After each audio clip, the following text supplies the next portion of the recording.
ಮೇಲೆ ನಂಬಿಕೆಯನ್ನ ತರ್ತಕ್ಕಂತಹ ಕೆಲಸ, ಆಸ್ತಿ ಮಾಲೀಕತ್ವಕ್ಕೆ ಸುರಕ್ಷತೆಯನ್ನ ಕೊಡ್ತಕ್ಕಂತಹ ಕೆಲಸ, ಯಾರ್ದೋ ಜಮೀನು ಯಾರೋ ದರೋಡೆ ಮಾಡಬಾರದು ಅಂತ ತಡೆಗಟ್ಟುವಂತಹ ಕೆಲಸ, ಇದು ಆಸ್ತಿಗೆ ಸುಭದ್ರತೆ ಕೊಡುವ ಒಂದು ಹೆಜ್ಜೆ ಆಗಿರೋದ್ರಿಂದ ಇದನ್ನ ಯಾವುದೇ ಕಾರಣದಲ್ಲೂ ಕೂಡ ಅನಾನುಕೂಲ ಅಂತ ಭಾವಿಸದೆ ಸಕಾರಾತ್ಮಕವಾಗಿ ಸಹಕಾರ ಕೊಡಬೇಕು, ಸಹಕಾರ ನೀಡಬೇಕು ಅಂತ ನಾನು ಸಾರ್ವಜನಿಕರಲ್ಲಿ ಮನವಿಯನ್ನ ಮಾಡಿದ್ದೇನೆ. ಎರಡನೇ ಬದಲಾವಣೆ ನಾವು ತೀರ್ಮಾನ ಮಾಡಿದ್ದೇವೆ. ಏನಾಗ್ತಾ ಇದೆ, ರಾಜ್ಯದಲ್ಲಿ ಒಟ್ಟು ಒಂದು 257 ಸಬ್ ರಿಜಿಸ್ಟ್ರಾರ್ ಕಚೇರಿಗಳು ಇದಾವೆ. ಈ 257 ಸಬ್ ರಿಜಿಸ್ಟ್ರಾರ್ ಕಚೇರಿಗಳಲ್ಲಿ ಜಾಸ್ತಿ ಜನಜಂಗುಳಿ ಇರೋದು ಒಂದು 50 ಸಬ್ ರಿಜಿಸ್ಟ್ರಾರ್ ಕಚೇರಿ ಅಷ್ಟೇ. ಇನ್ನ ಬಾಕಿ 200 ಕಚೇರಿಯಲ್ಲಿ ಅಷ್ಟು ಕೆಲಸದ ಒತ್ತಡನೂ ಇಲ್ಲ, ಅಷ್ಟು ಟ್ರಾನ್ಸಾಕ್ಷನ್ಸ್ ಇರೋದಿಲ್ಲ.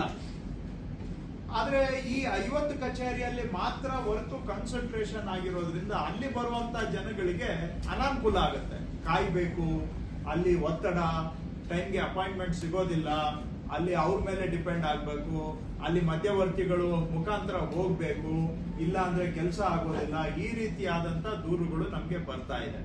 ಆದ್ರೆ ಓವರ್ ಆಲ್ ನಾವು ಸ್ಟೇಟ್ ಅಲ್ಲಿ ನೋಡಿದಾಗ ಸುಮಾರು ಒಂದು ಹತ್ರ 200 ಸಬ್ ರಿಜಿಸ್ಟ್ರಾರ್ ಕಚೇರಿಯಲ್ಲಿ ಯಾವುದೇ ಕೆಲಸದ ಒತ್ತಡ ಇರೋದಿಲ್ಲ. ಉದಾಹರಣೆಗೆ ಕೆಲವು ಸಬ್ ರಿಜಿಸ್ಟ್ರಾರ್ ಕಚೇರಿಯಲ್ಲಿ ಒಂದ್ ದಿನಕ್ಕೆ 15 ರಿಂದ 20 ಟ್ರಾನ್ಸಾಕ್ಷನ್ ಆಗುತ್ತೆ. ಇನ್ನ ಕೆಲವು ಸಬ್ ರಿಜಿಸ್ಟ್ರಾರ್ ಕಚೇರಿಯಲ್ಲಿ 50 ರಿಂದ 100 ವರೆಗೂ ಟ್ರಾನ್ಸಾಕ್ಷನ್ ಆಗುತ್ತೆ ಸರಾಸರಿ. ಸೊ ಈಗೇನಾಗಿದೆ, ವರ್ಕ್ ಲೋಡ್ ಕೆಲವು ಕಡೆ ಕಾನ್ಸಂಟ್ರೇಟ್ ಆಗಿದೆ, ಬೇರೆ ಕಡೆ ವರ್ಕ್ ಲೋಡ್ ಬಹಳ ಕಡಿಮೆ ಇದೆ. ವರ್ಕ್ ಲೋಡ್ ಎಲ್ಲಿ ಕಾನ್ಸಂಟ್ರೇಟ್ ಆಗಿದೆ ಅಲ್ಲಿ ಜನಗಳಿಗೆ ತೊಂದರೆ ಆಗ್ತಾ ಇದೆ. ಯಾಕಂದ್ರೆ ಅಲ್ಲಿ ಕೆಲಸದ ಒತ್ತಡ ಜಾಸ್ತಿ ಇರೋದ್ರಿಂದ ಜನ ಬರಬೇಕು, ಕಾಯ್ಬೇಕು, ಟೈಮ್ಗೆ ಅಪಾಯಿಂಟ್ಮೆಂಟ್ ಸಿಗೋದಿಲ್ಲ. ಕೆಲಸ ಜೊತೆಗೆ ಜನಗಳಿಗೆ ತೊಂದರೆ ಆಗೋದ್ರ ಜೊತೆಗೆ ಅಲ್ಲಿ ಇರುವಂತ ನಮ್ಮ ಸಿಬ್ಬಂದಿ ಮೇಲೆ ಒತ್ತಡನೂ ಜಾಸ್ತಿ ಇದೆ. ವರ್ಕ್ ಲೋಡ್ ಜಾಸ್ತಿ ಇರೋದ್ರಿಂದ ಅಲ್ಲಿ ನಮ್ಮ ಅಧಿಕಾರಿಗಳ ಮೇಲೆ ವರ್ಕ್ ಬರ್ಡನ್ ಜಾಸ್ತಿ ಇದೆ.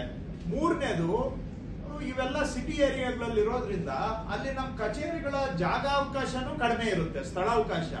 ಬಂದವರಿಗೆ ಕೂತ್ಕೊಳ್ಳಕ್ಕೆ ಜಾಗ ಇರಲ್ಲ, ಒಳ್ಳೆ ಟಾಯ್ಲೆಟ್ ಕೊಡಕ್ಕಾಗಲ್ಲ, ಜಾಗ ಇರೋದಿಲ್ಲ. ಬಾಡಿಗೆ ಜಾಗಗಳಲ್ಲೆಲ್ಲ ಅವರು ಚಿಕ್ಕ ಜಾಗಗಳಲ್ಲಿ ಸಬ್ ರಿಜಿಸ್ಟ್ರಾರ್ ಕಚೇರಿ ನಡೀತಾ ಇದೆ. ಆದ್ರೆ ನಾವು ಸ್ವಲ್ಪ ಒತ್ತಡ ಕಡಿಮೆ ಇರುವಂತ ಗ್ರಾಮೀಣ ಪ್ರದೇಶದ ಕಚೇರಿಗಳಿಗೆ ಹೋದ್ರೆ ಅಲ್ಲಿ ಎಲ್ಲಾನು ಮೆಜಾರಿಟಿ ಗವರ್ಮೆಂಟ್ ಆಫೀಸ್ ಅಲ್ಲಿ ಇದೆ, ಸಫಿಶಿಯಂಟ್ ಸೈಜ್ ಇರುತ್ತೆ, ಅಲ್ಲಿ ಸ್ವಲ್ಪ ಇಷ್ಟು ಕೆಲಸದ ಒತ್ತಡನೂ ಇರೋದಿಲ್ಲ. ಅದಕ್ಕೆ ಈಗ ಅಲ್ಲಿನ ಕೆಲಸಗಳು, ಅಲ್ಲಿ ಸಿಬ್ಬಂದಿ ಇದ್ದಾರೆ, ಆದ್ರೆ ಅವ್ರಿಗೆ ಕೆಲ್ಸಕ್ಕೆ ತಕ್ಕಂಗೆ ಕೆಲಸ ಸಿಗ್ತಾ ಇಲ್ಲ, ಅವ್ರಿಗೆ ಸಮಯಕ್ಕೆ ತಕ್ಕಂಗೆ ಕೆಲಸ ಸಿಗ್ತಾ ಇಲ್ಲ. ಅವರು ಅಲ್ಲಿ ಇದ್ರೂ ಕೂಡ ಅವ್ರ ಸದುಪಯೋಗ ಆಗ್ತಾ ಇಲ್ಲ. ಸೊ ಇದರಲ್ಲಿ ಸ್ವಲ್ಪ